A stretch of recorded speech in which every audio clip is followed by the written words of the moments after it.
Seja bem-vindo ao podcast Conexões de Esperança. Este áudio é reprodução de leituras e reflexões diárias matinais de textos de Ellen White, feitas pelo pastor Carlos Alvarenga por videoconferência, através do aplicativo Zoom e transmitidas ao vivo pelo canal Conexões de Esperança no YouTube. Nosso desejo é que sua experiência com Deus seja enriquecida com o que você vai ouvir a seguir. Hoje, as nossas considerações estão baseadas no livro O Desejado de Todas as Nações, capítulo 62. Lemos assim: Simão de Betânia era considerado discípulo de Jesus. Era um dos poucos fariseus que se unira apertamente aos seus seguidores. Reconhecia-o como mestre e acalentava esperanças que fosse o Messias, mas não o aceitara como Salvador. Seu caráter não estava transformado. Pareciam sem mudança seus princípios. Simão fora curado da lepra. Isso é o que atraíra Jesus. Desejara mostrar sua gratidão e, na última visita de Cristo a Betânia, ofereceu um banquete ao Salvador e a seus discípulos. Esta festa reuniu muitos dos judeus. Havia por esse tempo grande agitação em Jerusalém. Foi convocado o concílio dos sacerdotes e fariseus.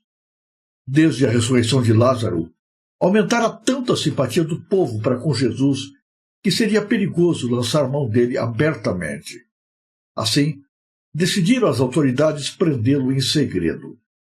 Mas enquanto Lázaro existisse, sabiam os sacerdotes e rabis que não se achavam em segurança. A própria existência de um homem que por 4 dias estivera no sepulcro e fora ressuscitado por uma palavra de Jesus causaria cedo ou tarde uma reação. O Sinédrio decidiu, portanto, que Lázaro também devia morrer. Enquanto se tramava em Jerusalém essa conspiração, Jesus e seus amigos eram convidados à festa de Simão. À mesa achava-se Jesus, tendo a um lado Simão, a quem curara da repugnante moléstia, e do outro Lázaro, a quem ressuscitara. Marta servia à mesa, mas Maria escutava silenciosamente toda a palavra que caía dos lábios de Jesus. Em sua misericórdia perdoadora, Jesus havia perdoado seus pecados, chamara do sepulcro seu bem-amado irmão, e a alma de Maria estava cheia de reconhecimento. Com grande sacrifício para si, comprara um vaso de alabastro de unguento de nardo puro, de muito preço, para com ele ungir-lhe o corpo. Quebrando o vaso de unguento, derramou o conteúdo sobre a cabeça e os pés de Jesus. E depois, enquanto de joelhos chorava, umedecendo com lágrimas, enxugava-os com os longos cabelos soltos. Buscara não ser observada, e seus movimentos poderiam passar desapercebidos, mas o unguento encheu a sala de odor, declarando a todos os presentes a ação dela. Judas contemplou a mesma com grande desagrado. Em vez de esperar o que diria Cristo sobre o assunto, começou a murmurar suas recriminações aos que lhe ficavam mais próximos. Fez astutamente insinuações, de modo a produzir descontentamento. Judas era tesoureiro dos discípulos, e de seu pequeno depósito subtraíra às escondidas para o próprio uso, limitando assim a uma insignificância os recursos dos discípulos. Ansiava colocar na bolsa tudo quanto pudesse obter. O ato de Maria achava-se em tão frisante contraste com o seu egoísmo que o colocava em situação vergonhosa. Voltando-se para os discípulos, disse: Por que não se vendeu este unguento por 300 dinheiros e não se deu aos pobres?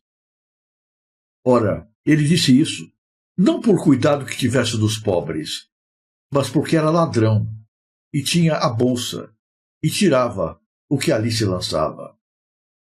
Judas julgava-se muito superior aos discípulos e levava-os a considerá-lo da mesma maneira.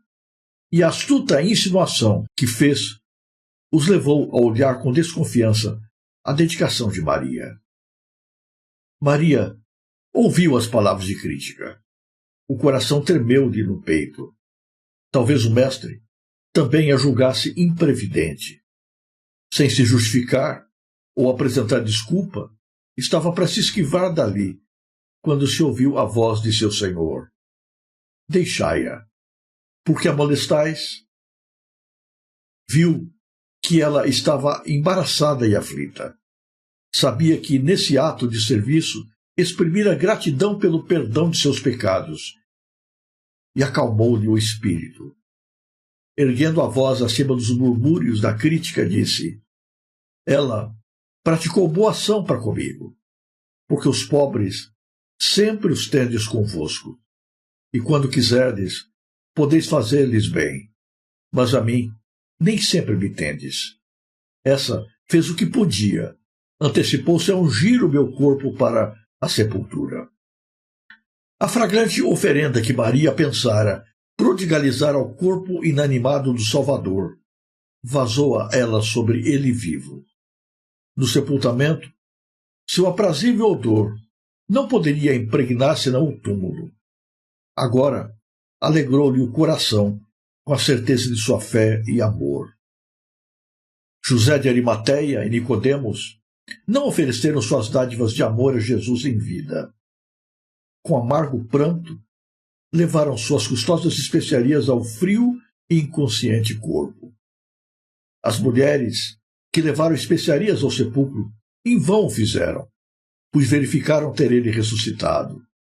Mas Maria, extravasando o seu amor sobre o Salvador, enquanto ele tinha conhecimento da dedicação dela, estava o preparando para seu sepultamento. E ao baixar a treva de sua grande prova, levou consigo a lembrança desse ato, penhor do amor que seus remidos lhe votariam para sempre. Muitos há que levam aos mortos preciosos dons. De pé, ao lado da querida figura para sempre silenciosa, proferem abundantes palavras de amor. Ternura e apreço, dedicação, tudo é prodigalizado àquele que já não vê nem ouve.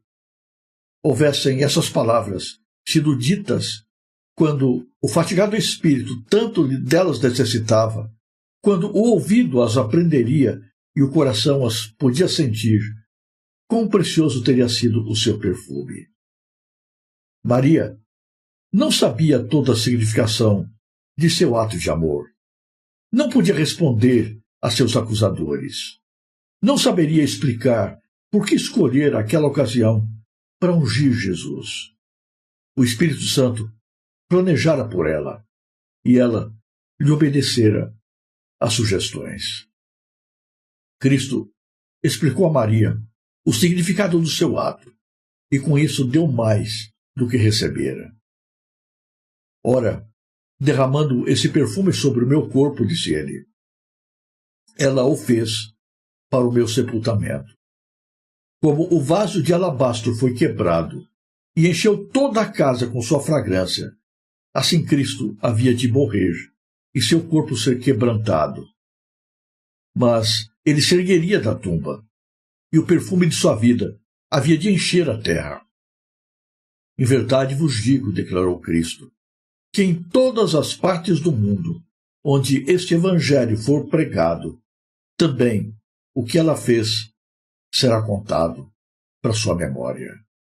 Erguer-se-iam e cairiam impérios, seriam esquecidos nomes de reis e conquistadores. Mas o ato dessa mulher seria imortalizado nas páginas da história sagrada. Enquanto o tempo durasse, aquele partido vaso de alabastro contaria a história do abundante amor de Deus a uma raça caída. Eram os últimos dias da presença de Jesus entre os seres humanos antes da sua morte. Em Jerusalém, os sacerdotes tramavam para que não apenas Jesus morresse, mas para que Lázaro, a sua mais forte testemunha de poder inquestionável, também perdesse a vida.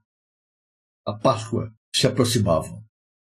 Jesus já havia subido para Jerusalém e, antes da festa, dirige-se a Betânia para passar algumas horas junto dos seus amigos especiais. Ao estar em Betânia, Simão, um alto líder da religião judaica, resolveu oferecer um banquete para Jesus. Ele era considerado um seguidor de Cristo, mas, na verdade, não via Jesus como salvador dos seus pecados. Não reconhecia verdadeiramente a Cristo. Seguia Jesus como gratidão por uma cura recebida. E é muito complicado, irmãos, quando aquilo que nos leva a seguir a Jesus não é conversão verdadeira. É muito complicado quando a gente segue a Cristo simplesmente em troca de bênçãos recebidas. Simão havia estado leproso e Jesus o curara da lepra. Ele não podia deixar de reconhecer esse ato. Simão tomou todos os cuidados para que o banquete fosse o melhor, o maior, o mais comentado e apreciado pelas pessoas da cidade. Mas esqueceu de honrar a presença do próprio Jesus. Não deu nenhuma distinção especial a Cristo, embora houvesse convidado a Jesus. Recebeu Jesus simplesmente de maneira protocolar. Não lhe saudou com o ósculo, que era um costume na época, nem ungiu a cabeça de Jesus como um convidado especial, como se fazia então.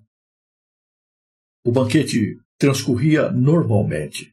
As pessoas ao redor da mesa conversavam, comiam, se confraternizavam, até que, de repente, a cena é mudada, porque uma mulher sorrateiramente entra na sala do banquete, discretamente se aproxima de Cristo e, quebrando um vaso que trazia nas mãos, um vaso de alabastro, onde estava um rico perfume, quebra esse vaso e unge com o perfume a cabeça e os pés de Jesus. Essa mulher era sobrinha de Simão. Era Maria. Maria que havia sido perdoada por Cristo e, por isso, não tinha palavras para expressar quanto amava Jesus. Jesus havia ressuscitado seu irmão Lázaro e ela sentia-se muito feliz por isso. De alguma maneira, queria expressar isso de modo visível para Jesus. E, por isso, reuniu todas as suas economias e comprou o melhor perfume, o perfume mais caro, para oferecê-lo a Jesus. Alguns ofereceram para Cristo presentes preciosos, presentes caros, mas entregaram esses presentes para Cristo depois que ele estava morto. Maria, ao contrário dos demais, entregou o melhor que tinha para Jesus enquanto Cristo ainda vivia. Tenho testemunhado durante toda a minha vida muitas declarações de amor, muitos pedidos de perdão, muitas expressões de reconhecimento, enquanto um corpo é velado. Palavras que poderiam ser ditas e recebidas como um bálsamo enquanto a pessoa estava viva, foram guardadas, fechadas dentro do coração, para serem ditas numa hora em que elas não fazem mais nenhuma diferença. Para aquele que morreu, palavras não significam mais nada. Nunca guarde para depois o que você tem para dizer. Expresse a sua alegria, a sua gratidão, o seu reconhecimento, o seu carinho, o seu amor pelos que estão ao seu redor, enquanto eles podem ouvir, enquanto isso pode fazer diferença. Não guarde para depois. Depois pode ser tarde demais. Se Maria houvesse guardado o perfume para outra ocasião, essa outra ocasião nunca teria chegado. Aquele foi o último momento de oportunidade para ela expressar publicamente o quanto ela o amava. Quando a gente ama verdadeiramente Jesus, não tem como esconder isso. Jesus não pode estar oculto nas câmaras secretas do coração. Não dá para amarmos Jesus de maneira escondida. Naquela sala todos sentiram o cheiro do perfume. Ninguém ficou alheio ao que estava acontecendo. A maioria dos que estavam ali teria dado para Jesus a sobra, o resto, o excedente. Mas Maria não fez isso. Maria não deu qualquer presente. Maria não comprou qualquer perfume. Maria se esforçou para fazer o melhor. Ela deu tudo de si para aquele que fez tudo por ela. Judas, desonesto, pensando no valor do perfume, criticou o gesto de Maria e estimulou os outros discípulos a que também a criticassem. Isto feriu o coração de Maria. Cuidado para não criticar e ferir o coração daqueles que na sua sinceridade expressam seu amor por Jesus. Jesus percebeu o que estava acontecendo e Jesus repreendeu aqueles que criticavam Maria e elogiou o seu ato. Jesus ali disse claramente que o que Maria fez seria contado por todo mundo como uma expressão de carinho, de amor para com o Cristo vivo. Depois de morto, o perfume não faria diferença. As mulheres que levavam ungüentos e especiarias para a sepultura de Jesus, quando Jesus morreu, nem sequer puderam usá-los, porque Jesus já havia ressuscitado. Mas Maria antecipou a unção de Cristo, reconhecendo-lhe o amor e a graça, enquanto Jesus ainda estava vivo antes da sua morte. A sala do banquete de Simão foi uma sala de contrastes. Dentro da sala estava Simão, alguém que havia sido curado da lepra, que hipocritamente expressava sua gratidão a Cristo através de um banquete, mas que dentro do coração não tinha verdadeiro amor e carinho para com Cristo. Nem sequer havia dado primazia para Jesus nessa festa. Estava honrando a Cristo apenas protocolarmente, dos lábios para fora, demonstrando apenas para a sociedade que ele era um coração generoso e agradecido. Mas do fundo, não reconhecia a pessoa de Jesus. Do outro lado, estava uma pecadora que havia sido encontrada e perdoada pela graça de Jesus. Não podia oferecer-lhe um jantar como Simão, mas deu o melhor de si, tudo o que possuía. Não estava preocupada em ser vista pelos outros. Aliás, não foi reconhecida pelos demais. Foi criticada pelos que estavam ali. Mas para ela, o importante era dizer para Jesus quem Jesus era para ela e como ela amava a Cristo. Simão demonstrava-se religioso, mas a religião era exterior. O seu coração não havia sido regenerado. Segundo as melhores tradições, Simão havia sido aquele que induzira Maria ao pecado. Maria se arrependera e fora perdoado por Jesus. Simão era visto como um homem santo, religioso, nunca se arrependeu do seu pecado. Seu carinho para Jesus era apenas externo. Não havia recebido Jesus como Salvador e Senhor da sua vida. De que maneira nós nos relacionamos com Jesus? E quem é Jesus para nós? Estamos perto de Cristo porque recebemos algum benefício ou porque o amamos de verdade? Cristo é para nós apenas um fazedor de milagres ou é para nós o Salvador? Temos expressado para Jesus o nosso carinho através de atitudes, de palavras, do testemunho da nossa vida, ou tememos demonstrar diante das pessoas o quanto amamos a Cristo? Maria não teve vergonha de demonstrar o tamanho do seu amor por Jesus. Naquele banquete na casa de Simão, segredos ocultos dos corações foram revelados. A hipocrisia de Simão, o amor de Maria, a mesquinhez de Judas, a falta de conhecimento e de bom senso dos discípulos, o ódio dos líderes judaicos, tudo foi sendo catalisado e, de alguma maneira, veio à tona. Em breve chegaria o momento da decisão, o momento em que Cristo seria levantado diante da cruz. E diante da cruz, todas as máscaras caem. Que Deus nos ajude a seguirmos Jesus com integridade de coração. Que Deus tire as escamas de nossos olhos e nos ajude a enxergarmos a Jesus como Ele é, a vermos Jesus como o Salvador. Que ninguém esteja seguindo Jesus por qualquer outra razão que não esta. Que a graça de Cristo esteja presente na sua vida no dia de hoje. Se você apreciou este áudio, inscreva-se no canal para continuar conosco nesta jornada de crescimento espiritual. E se puder, não se esqueça de compartilhar com outras pessoas.